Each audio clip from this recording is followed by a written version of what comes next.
कधी नाही ते सारा गाव आज आळसात उठला होता.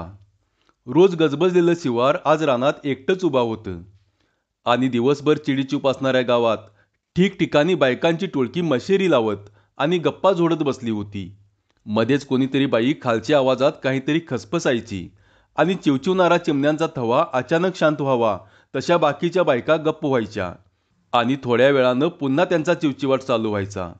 देवळात रिकाम टेकड्यांचा कॅटचा डाव रंगात आला होता. खेळणाऱ्यांपेक्षा बघणाऱ्यांचीच गर्दी जास्त होती. त्यातही कॅटमधले काहीही न कळणारेच जास्त होते. सूर्य हळूहळू डोक्यावर येऊन आता मावळतीला लागला होता. आज गावातील कोणी शेताकडे फिरकलेच नव्हते. कारण आज श्रावणातला पहिला सोमवार होता. श्रावणातल्या प्रत्येक सोमवारी गावात पाळक पाळला जायचा. तिन्ही सांज दाटू लागली तशा चिमण्या कावळे आपापल्या घरट्यात जाऊन झोपी गेले. हळूहळू गल्लीत माणसांची वर्दळ वाढू लागली. त्यातही काही लोकांचे पाय चावडीच्या पाराकडे वळू लागले. पारावर आणि गल्लीच्या कोपऱ्या कोपऱ्यावर चर्चा रंगात येत होत्या. सकारामाने म्हैसींच्या धारा काढल्या. किरकोळ कामेही आटोपली. डेअरीला दूध घालायचे म्हणून तो दुधाने भरलेली चरवी घेऊन बाहेर पडला. पेरणी झाल्यापासून तो पारावर फिरकलाच नव्हता. तेवढी उसंतच नसायची. शेतात भांगलन कोळपण काही ना काही काम चालू असायचे. आज पाळक होता त्यामुळे तो आज शेताकडे गेलाच नव्हता. चरवी मनगटावर अडकवून डाव्या हातावर तंबाखूची चिमट मळत आणि कुठली तरी लावणी गुणगुणत आपल्याच नादात तो चालला होता. पाटील गल्ली मागे पडून हळूहळू चावडी येत होती. तसे त्याला कोणीतरी समोरून चालत येताना दिसले. अंधारातच त्याने निरखून पाहिले तर तो गणपा तेली होता. चांगल्या कामाला जाताना मांजर आडवे यावे तसे सकाराम चरपडला आणि मान वाकडी करून त्याला पाहिले न पाहिल्यासारखे करून पुढे जाऊ लागला. "अरे ये सकबा सकबा." आता थांबल्या वाचून गत्यंतर नाही हे ओळखून आपले लक्षच नव्हते अशा आविर्भावात तो म्हणाला, कोण गंपुदा? काय गा मला बोलिवलास? मला बघून बी बगल देऊन चाललास वय? आधी तंबाखू काढ बघू." "अरे बाबा तुला कशाला बगल देऊ? मी आपला माझ्या तंद्रीतच होतो म्हणून ध्यानातच आलं नाही बघ." नाईलाजानं सकारामने तंबाखूची चिमट त्याच्या हातावर टेकवली. "एवढ्या कसल्या धुंदीत होतास म्हणायचं? काय तुला बी हरी पैलवानासारखं लागिरलं र?" "लागिरलं? आपल्या हरीला? चेष्टा करतोस काय? तुझं आपलं कायतरीच असतंय बघ गंपुदा." गणपा तेल्याच्या हातावर टेकवलेल्या तंबाखूला चुन्याचं नख पुसून सकाराम डेअरीच्या वाटेला लागला. दूध डेअरीत घालून पारावर गप्पा मारायला आलेला सकाराम पार जवळ येताच जणू आपल्याला फार महत्वाचे काम आहे अशा आविर्भावात उगाचच लगबगीनं पाराजवळून जाऊ लागला. आपल्याला पारावरून कोणीतरी हाक मारणार याची त्याला खात्री होती. त्याचे कान तिकडेच लागले होते. "ये सकबा, अरे ये की मर्दा इकडं." आपल्याला मारलेली हाक ऐकून सकारामचा जीव भांड्यात पडला.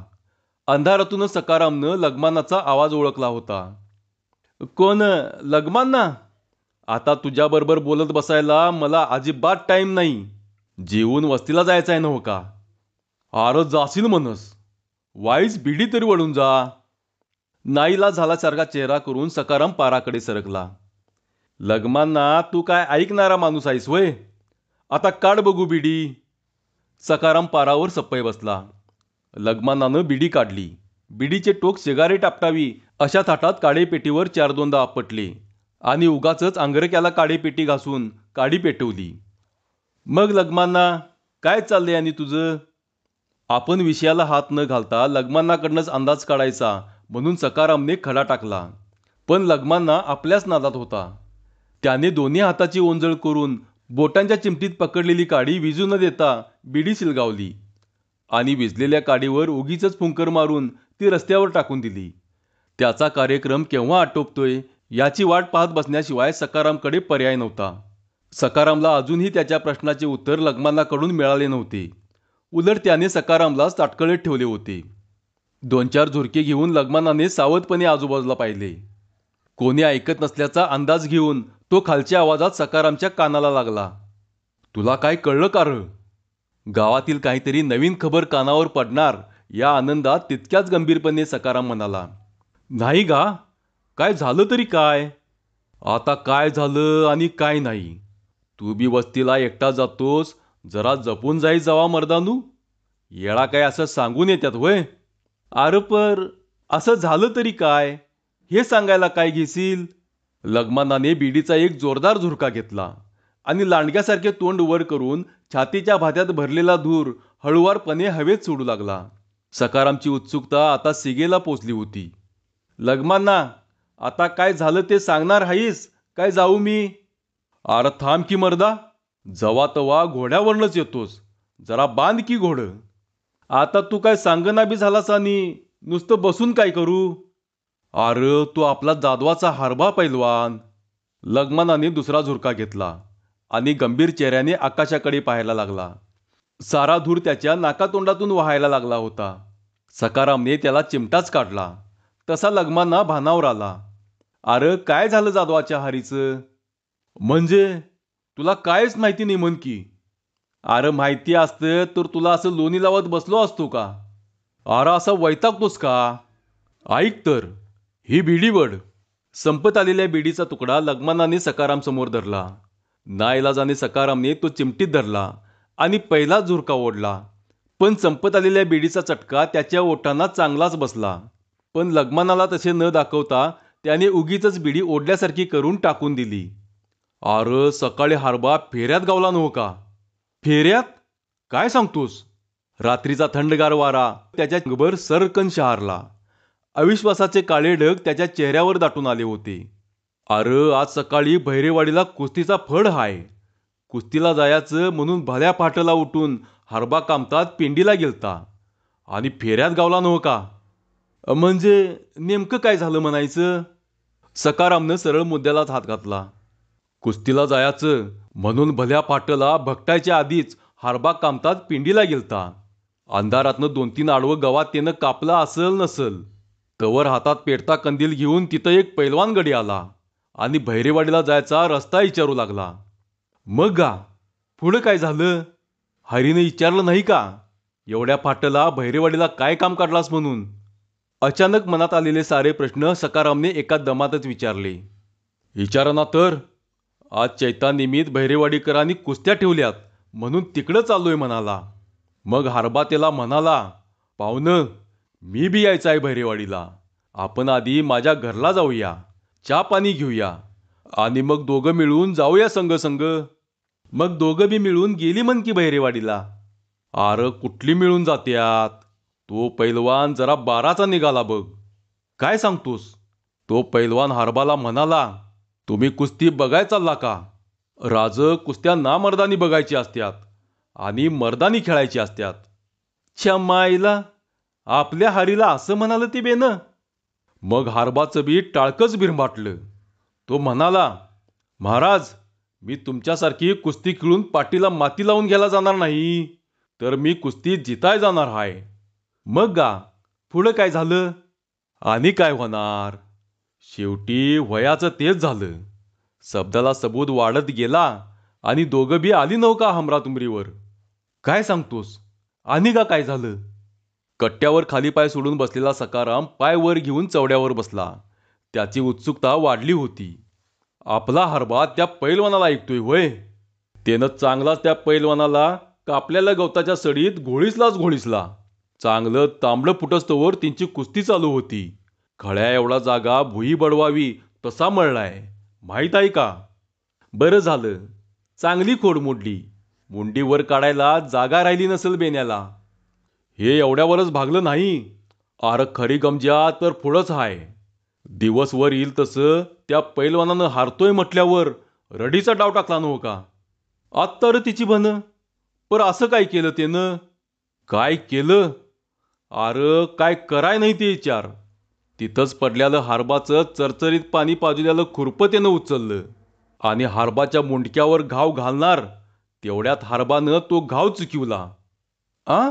त्याच्या मारी धरून. मग र आव असलेल्या तोंडानं सकाराम तसूभर बुड हलवून सप्पई बसला. त्यानं 2-3 वार करून बघितलं, पर सगळं वार आपल्या हरबान चुकिवलं. आत्ता यो पैलवान आपल्या जीवावर उठलाय हे जाणून हरबाचं टक्कूरच फिरलं आणि त्या पैलवानाच्या हातातलं खुरपं हरबान काढून घेतलं. लग्मांना काही वेळ गप्प झाला. तो पुढे काय सांगणार याची उत्सुकता सकारामला लागून राहिली होती. अर्धा 1 मिनिट तसाच गेला. न राहून सकारामनं विचारलं. मग हरबान मारलं होय का त्या पैलवानाला?" "अरे खुळा, काय खुळखुळा तू. खून करण्या एवढा आपला हरबा उलट्या काळजाचा हाय होय. कितीतरी कुस्त्या तिनं दिलदार मनानं लढल्यात. हारला तरी मोठ्या मनानं तो हसत हसत हार कबूल करायचा. आणि जितला तरी हारलेल्या पैलवानाची पाठ थोपडून चांगलं लढलास असं म्हणायचा. पर वाकड्यात गेलेल्या पैलवानाला हारबा सैल सोडतोय वय. मग काय केलं म्हणतोस हरीनं?" "काय केलं? अरे हरबान त्या पैलवानाचा डावा हात कोपरापासनं तोडला." "काय? हरीनं त्या पैलवानाचा हात तोडला? मग काय सांगतोय मी? अरे खरी गमजा तर पुढंच आहे." "काय झालं पुढं?" "अरे तांबडं फुटल्यावर सदू अण्णा कामतात आपल्या पडीत गवात कापाय गेलता. आवाज ऐकून पुढं आला आणि बघतोय तर काय, हरबा लांबनच कुणाची तरी कुस्ती खेळल्यासारखा हातवारं करीत होता आणि कुणीतरी उचलून टाकल्यागत गवताच्या सडीत कोसळत होता. तसा सदू अण्णा धावत पळत हरबाकडे जात होता. पर अंतर लांब होतं. जाऊन बघतोय तर हरबानं आपलाच हात कोपरातनं तोडला होता. त्याच्या आसपास कुणी चीट पाखरू बी नव्हतं." "काय सांगतोस काय?" "गवताच्या सड्या हरबाच्या अंगभर घुसल्या होत्या. तो पार रक्तबंबाळ झाला होता. सदू अण्णान लगबगीनं त्याचा हात टावेलात बांधला. पळत जाऊन वड्याचं पाणी आणून पाजिवलं आणि मग त्याला सारी हकीकत विचारून घेतली. तरी बी हरबा काय भानावर यायला तयार नव्हता. मग सदू अण्णान त्याला गावाकडे आणाय नाही वय?"